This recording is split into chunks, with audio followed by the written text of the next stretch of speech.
la notion de gouvernance.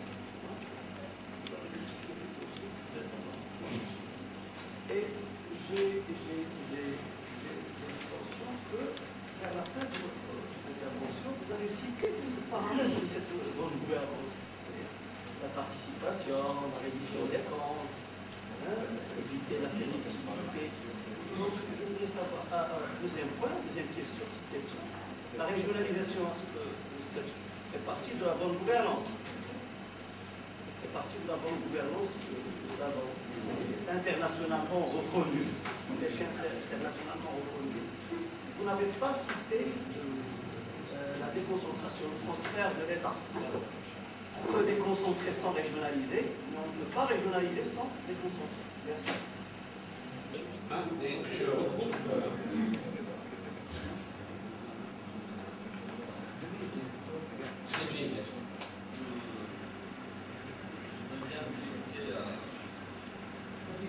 le micro, s'il vous plaît, appuyez sur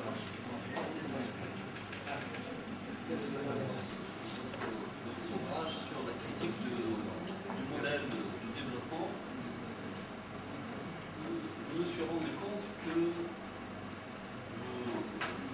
je situais votre interprétation du texte érudit dans l'analyse déconstructionniste du développement. L'analyse déconstructionniste du développement néolibéral, et que les politiques de développement, y compris les LDH, consistent à colmater et à penser des problèmes de la...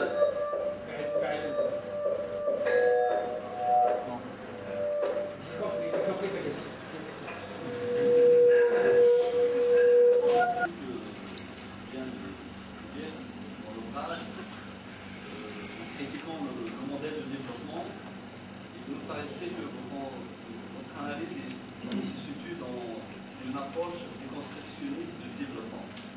Comment? C'est-à-dire que le développement néolibéral, les politiques qui en résultent, y compris l'initiative nationale pour le développement humain, ne consiste qu'à penser et à colmater le problème de la misère plurielle. Et parfois, vous dites que laisser, en citant Gandhi, laissons les pauvres tranquilles. Et dans aussi deuxième phrase, vous avez dit que la politique a quitté les arènes officielles pour émigrer vers les zones plus corporatives. Et dans un autre passage, ces exclusions transforment la société en individus anomiques et marginalisés et en minorité dissidente et isolée. Et donc, la population est soumise. Après, c'est donc l'impact de ces politiques dans ce résultat de la population soumise. Et donc, nous sommes là dans une sorte d'une interprétation du peuple, c'est-à-dire du peuple. Ici, le peuple, c'est les pauvres, les exclus, les soumis. Et donc, on est là dans une sorte de populisme développementaliste. Populisme développementaliste pour parfois remonter le peuple, les pauvres, à l'inconditionnel, avec ses capacités, avec ses avantages, et lorsqu'on analyse l'influence de ces politiques sur ces populations, on est là dans une sorte de population soumise. Et donc il y a de sortes d'interprétations, une positive, une négative vis-à-vis du peuple. Et du peuple, ça signifie les pauvres, la population cible en question. Quoi? Je dis que le peuple, ce sont les pauvres, ce sont les exclus, comme cela, le peuple. Non, c'est vous qui le dites. Non, c'est pas le peuple en général, c'est... Dites-moi ce que je dis.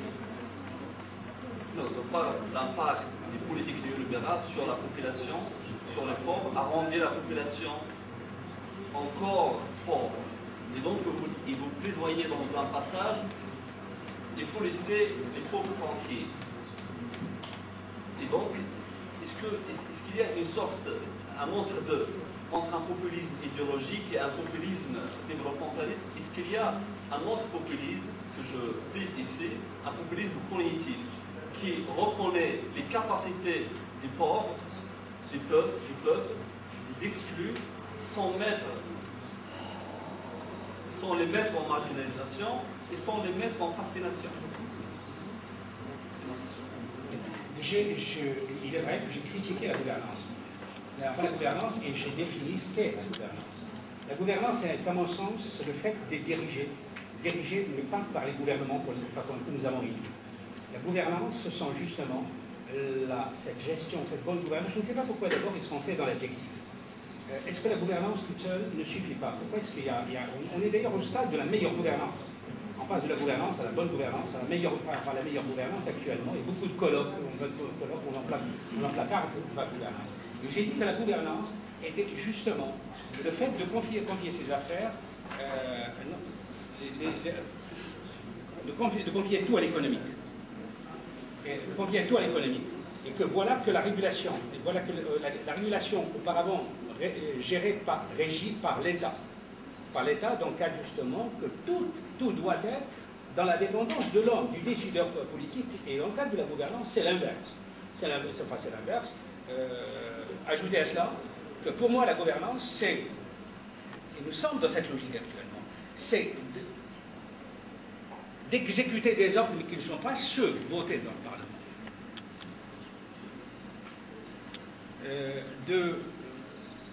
D'être sécurisé, mais pas par ceux, par les symboles de l'État, les symboles régaliens de l'État. Nous sommes en train de vivre actuellement une police privée, dont nous ne contrôlons nullement d'où viennent les moyens, et ni de ce qu'elle fait avec ces moyens, est en train de dépasser le nombre de ce qui est de la DGSN, au nom d'une gouvernance. Et nous sommes en train de revenir sur tous les espaces. Moi, je suis friand je ne voudrais pas que l'État meure, qui, en dépit de tout, de toutes les inégalités enregistrées, de toute cette puissance qu'elle a exercée, y compris les années de blanc, je ne crois pas que nous puissions véritablement confier notre avenir à des OVNI. C'est ce que j'appelais tout à l'heure des OVNI, des objets politiques non identifiés et qui généralement viennent de l'extérieur. Je préfère à la gouvernance, je ne vais peut-être pas citer le mot, la gouvernabilité. La gouvernabilité où l'on est véritablement dans la réduction des camps. Ce n'est pas le propre de la gouvernance, la réduction des camps. Face à Parisien, on parlait de gestion. On parlait de management et je vous assure que je peine encore à trouver la différence entre la gestion et la gouvernance. Les effets de mode, je ne suis pas contre, mais je peux emprunter. Je ne suis pas exclusiviste, mais je préfère privilégier, et c'est dans ce sens-là que je parle, je privilégie l'État. Je privilégie l'État et je préfère rendre des comptes et qu'elle me rende des comptes. Mais je pourrais emprunter à ce système. Je ne jette pas le bébé avec l'eau du bain, loin de moi l'idée, mais je puise dans ce qui pourrait me convenir, Et s'il rentre dans ce que je sais faire, je parle de l'État, et ce qui pourrait prendre si la greffe porte d'une manière rapide, pourquoi pas, mais pas en tant que produit labellisé et importé de toutes pièces. De toutes pièces, vous m'avez dit que la région est la bonne gouvernance. Alors ça veut dire que nous connaissions la bonne gouvernance avant les années 30, puisque le Maroc était régionalisé. Le Maroc était dans quatre régions, déjà du temps de Hassan Ier. Est-ce que finalement, si c'est cela la gouvernance, je la prends de toutes pièces. Ce n'est pas le concept qui... Je ne crois pas que j'ai confondu en cela. Je prends toutes les précautions pour parler des populations. Parce que la notion de peuple, vous pourrez véritablement, en dépit de toute la dextérité que vous pourrez avoir, glisser comme vous l'avez fait. Je suis désolé de vous le dire. Deuxièmement, la citation de Randy, qui n'est pas la mienne, il faut laisser les pauvres gentils, ça a été repris bien avant à partir de Thibault Mandé, par exemple, de l'aide à la reconstruction. C'était dans le cadre de l'aide qui n'est jamais déliée, et toujours dans le cadre d'une conditionnalité. Et est-ce que l'aide nous a aidé, nous a permis à sortir du marasme, à sortir de ou alors est-ce qu'elle a déconstruit? L'aide que je préfère, c'est justement cette solidarité existentielle de laquelle je parlais. Alors maintenant, on m'avait dit déconstructionnistes ou constructionnistes. Déconstructionnistes du développement. J'ai montré le décor tout à l'heure. Je vous ai dit que le développement, voilà ce que je veux dire par le développement. Le développement n'est pas pour moi la puissance économique. Le développement est pour moi, d'une manière différenciée, que nous soyons tous, toutes les franges de la population, que nous soyons intégrés dans tous les processus de production. C'est-à-dire que j'existe dans le processus de production économique, que j'existe dans le processus de production politique, que je sois redégré et réinclus, pour que justement la politique ne déserte pas les champs classiques. Justement, c'est ça ce qui est paradoxal, c'est que depuis très longtemps, nous parlons de la déchéance du pays. Et pourtant, les décideurs continuent d'agir dans un système de représentation. Vous m'excusez, je suis en train de revenir, pendant que je parle, vous avez parlé de la déconcentration. Si, j'en ai parlé. La déconcentration ne pourrait pas aller sans la décentralisation. Et la déconcentration, ce qui m'intéresse, c'est la déconcentration décisionnaire. Et les décisionnaires, quelque part, c'est que je voudrais que ce soit le décentralisé qui soit le décisionnaire. Par-delà la régulation, que l'architecte se déconcentre. La volonté politique, c'est la projection de l'avenir. C'est celui qui est détenteur de cette légitimité ascendante. Quel est le décentralisé? Et l'architecte, le technicien, l'ingénieur, pas au sens propre du terme, l'ingénieur, c'est celui qui me permet justement de répondre à ma demande sociétale, de transformer ma demande sociétale en tant que projet, ou en tant que texte de loi, ou en tant que texte construit. En tant que texte construit. Et moi l'idée, je ne vais pas attaquer la déconcentration. Qu'est-ce qu'on va poser une question sur la...